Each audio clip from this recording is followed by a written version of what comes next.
Salut à tous, alors très heureux de vous retrouver pour cette nouvelle vidéo.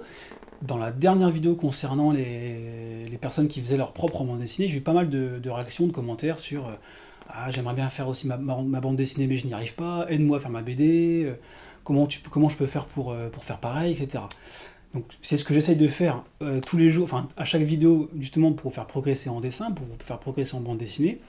Mais c'est vrai que j'ai pas abordé un thème fondamental qui est celui de comment on trouve l'inspiration, c'est-à-dire comment on passe de la feuille blanche à comment on passe de rien à ce petit début d'histoire qui va vous permettre de raconter quelque chose. Alors, comme vous le savez, je fais parfois des ateliers en classe, justement dans lesquels j'essaie justement de faire trouver l'inspiration aux élèves.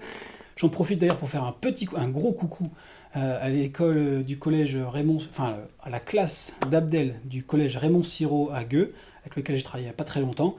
Et voilà, je vous remercie pour votre accueil, pour votre travail, vous avez été super.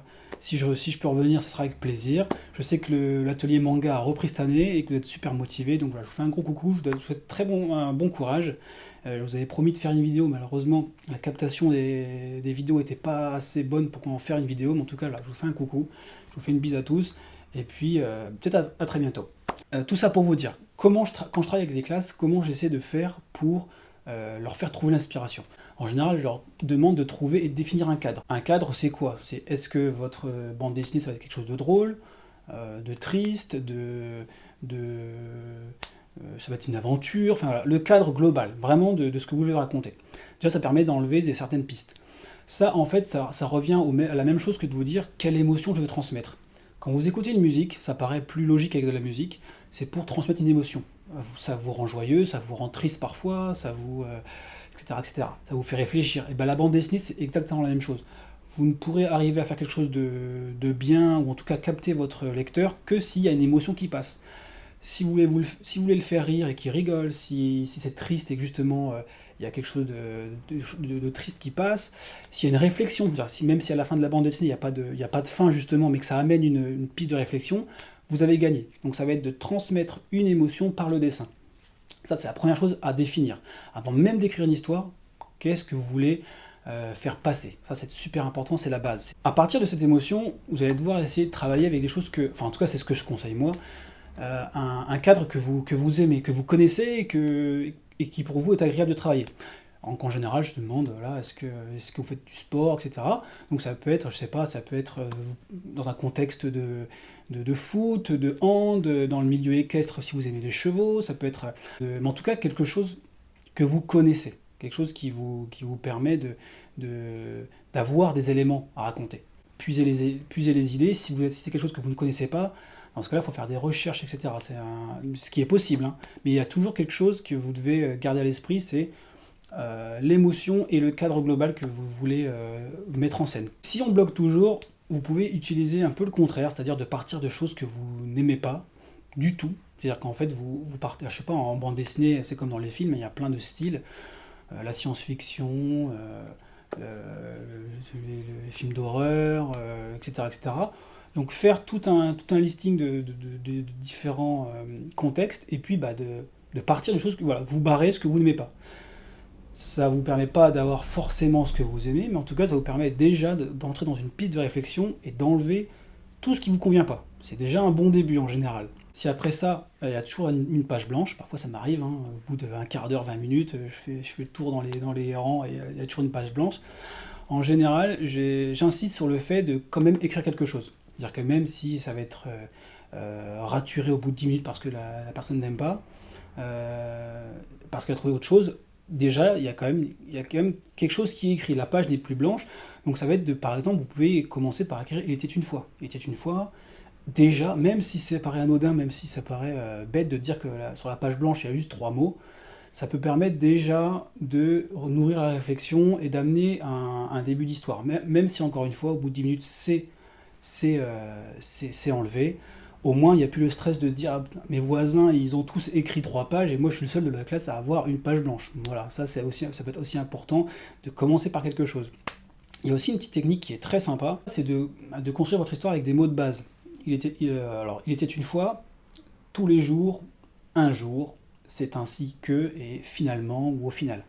En fait, ces 5 phases-là, elles vous permettent de construire une histoire toutes simples, mais avec des mots de base qui vont permettre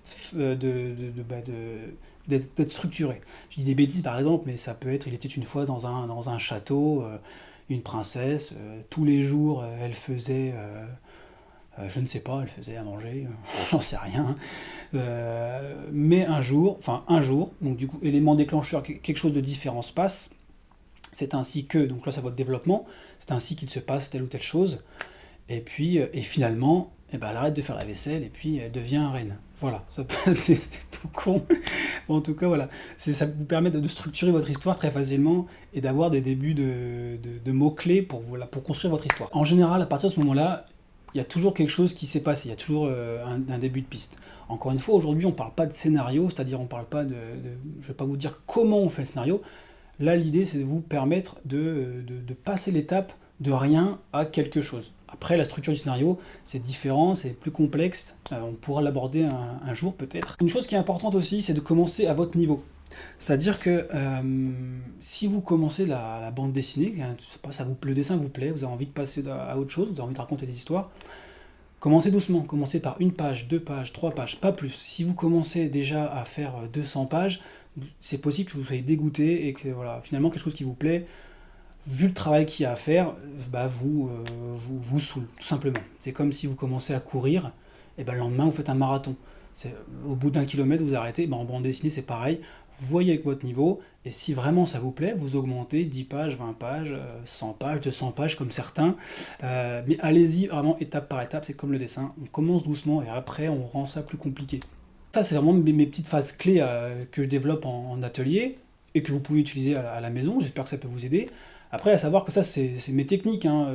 Il n'y a pas très longtemps, j'ai travaillé avec mon scénariste sur un atelier.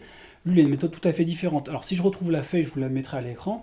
Et lui, il utilise par exemple, je sais pas, six contextes, six développements, six types de personnages, six fins. Et en fait, avec un dé, il fait tirer les gens. Donc, du coup, c'est le hasard qui permet de structurer l'histoire. Et après, c'est à la personne de se servir de ses contraintes pour raconter son histoire. Donc voilà, c'est une méthode tout à fait différente de la mienne. Moi, j'essaie de faire sortir des choses de la personne. Lui, il le fait aussi, mais par un biais déjà structuré. Tout ça pour vous dire qu'il n'y a pas de technique, il n'y a pas une technique. L'important, c'est que vous réussissiez à raconter votre histoire, quelque chose qui vous plaise et qui transmette des émotions, peu importe le biais que vous empruntez. Et pour finir, j'ai trois petits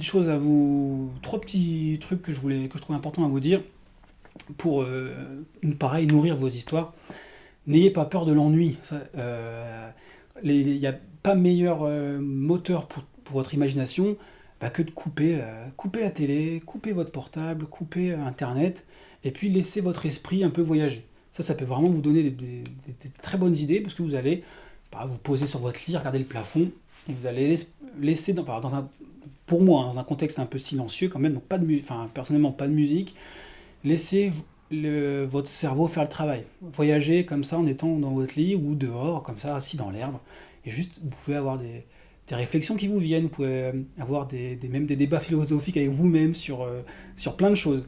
Donc n'ayez pas peur de l'ennui, c'est essayer de ne pas vous surstimuler par tout ce qu'il y a autour. Parfois, c'est très important de couper. Et puis voilà, encore une fois, je vais revenir, mais à laisser votre esprit voyager et trouver des idées. En essayant de puiser à droite à gauche des petites idées. Donc restez ouvert aussi à ce qui vous entoure. C'est super important. La deuxième chose qui est importante aussi, c'est de ne pas hésiter à partager des idées. Dans votre contexte familial ou amical, les gens que vous appréciez, partagez les idées. Alors même si c'est parfois des choses intimes, hein, quand on écrit des choses, il y a parfois des choses très personnelles, donc c'est difficile de le partager. Mais il ne faut pas hésiter, alors, peut-être en le racontant un peu différemment, mais par mots-clés, de partager ça et avoir des retours. Ça peut permettre parfois d'avoir des critiques constructives, et puis de nourrir, on n'arrive pas du premier coup à la bonne histoire. C'est important de retravailler, et puis je pense que c'est une bonne méthode de partager, on peut avoir des très bonnes pistes. Il faut toujours avoir confiance aussi avec les gens qui nous entourent, pour avoir en tout cas avec les gens qu'on apprécie, pour avoir des critiques qui vont vous permettre d'évoluer et d'avancer. Et la dernière chose, alors ça c'est un petit débat que vous aurez peut-être en commentaire, c'est musique ou pas musique. Personnellement, c'est vrai que quand je travaille, j'aime bien travailler dans le silence. C'est vrai que moi j'ai l'impression, la musique, ça me perturbe en fait. Quand je mets de la musique, c'est de la musique que j'aime, quand je mets de la musique que j'aime, forcément, j'écoute, ou j'ai envie de bouger, j'ai envie de danser, du coup, pour dessiner, c'est très difficile. Et même parfois, quand je cherche des idées, j'ai l'impression que la musique me bloque un petit peu, ça m'empêche justement de voyager. Après, chacun sa méthode. Je sais que beaucoup, quand j'ai ce débat-là avec des amis, certains travaillent en musique. Alors, je sais pas comment ils font, franchement. Moi, je peux pas. Mais encore une fois, chacun sa méthode. Essayez les deux. Et moi, après, j'ai l'impression que c'est plutôt... l'idée, c'est qu'est-ce qu'on en fait. Si c'est une musique qui vous permet d'être dans votre bulle, moi, j'ai l'impression que ça bloque un petit peu. Quand c'est une musique dont vous vous servez pour justement pas pour capter l'émotion qu'elle vous raconte, si elle vous transmet une émotion, ça peut vous permettre de la transformer à votre tour en histoire, en dessin. Donc quand c'est cette méthode-là pour, pour vous aider justement à voyager, je trouve ça intéressant, c'est super, moi ça m'arrive aussi d'écouter et puis d'avoir vraiment une super idée, et parfois je trouve que ça peut bloquer. Donc voilà, débat à voir, chacun a sa méthode. Vous me direz en commentaire si vous êtes musique ou pas. Voilà, l'idée c'est pas de dire c'est pas bien ou pas bien. Personnellement, voilà, j'ai mon avis. À vous de voir. Écoutez, sur ce, j'espère que ça vous aidera à avancer, à avoir des idées. Dites-moi si ça vous a aidé d'ailleurs en commentaire. Maintenant c'est à votre tour, à vous de jouer. Donc je vais pas vous dire à vos crayons, je vais vous dire à vos stylos, feuilles blanches, crayons, allez-y. Dessinez, racontez des histoires, faites passer des émotions. Et puis voilà, sur ce, prenez soin de vous. Je vous fais évidemment de gros bisous et je vous dis à très bientôt pour un tuto de dessin. Bye bye. Voilà, je suis à l'école Raymond Sirot de Gueux, près de Reims. Alors je parle pas très fort parce qu'ils sont tous en train de travailler, ils sont en train de dessiner, on est en train de faire un projet BD. Et donc voilà, je vais vous montrer la salle, elle est très très calme. Donc